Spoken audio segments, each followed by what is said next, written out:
From shame to shock, deep family mystery she was never supposed to find out. The white grandfather who erased her mother's name from his life had left everything to her.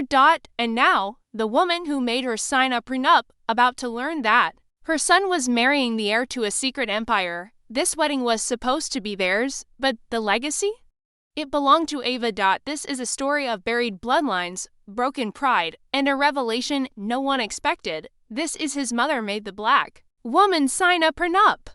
Which city are you watching from? Comment below.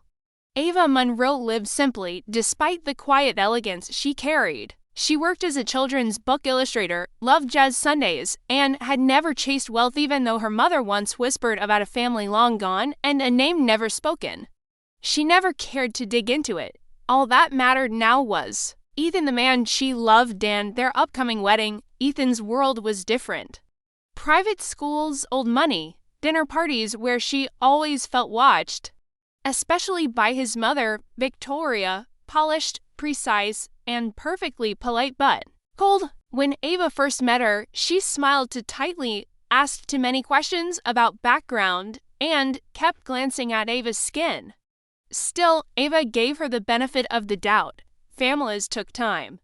But as the wedding approached, a strange tension settled in the air. Then Victoria made her demand. Ava must sign a prenup. That's when the past Ava thought was buried began clawing to the surface. The prenup was worded coldly clinical. It protected Ethan's assets, inheritance, future earnings. Ava felt the weight of centuries in that single document, as if her love needed insurance. Victoria claimed it was just protocol, but Ava saw it clearly. She wasn't trusted, not because of money, because of who she was, her race, her roots. She signed it, but something inside her shifted. Then an old envelope arrived, postmarked from a law firm in Boston. Inside was a handwritten note from a man named William Langford. The name triggered something in her mother's old stories, whispers of a college romance gone wrong. The letter read, "If you're reading this, you are my granddaughter and my only heir." Ava flew to Boston the next day, clutching the letter. The firm greeted her with respect she wasn't used to. That day, she learned the truth. Her grandfather was a tycoon who'd rejected his black daughter out of shame, but now guilt had written Ava back into his will. His entire billion-dollar estate was hers. She walked out with proof, stunned, still processing. Back home, Ethan's family was hosting a pre-wedding brunch.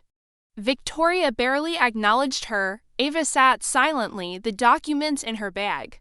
That afternoon, a guest casually mentioned the prenup. Laughter followed. Ava didn't. Not this time. She stood, reached into her purse, and laid the inheritance papers right on the table. The room fell into silence. Forks hovered midair. Victoria's eyes widened, scanning the document.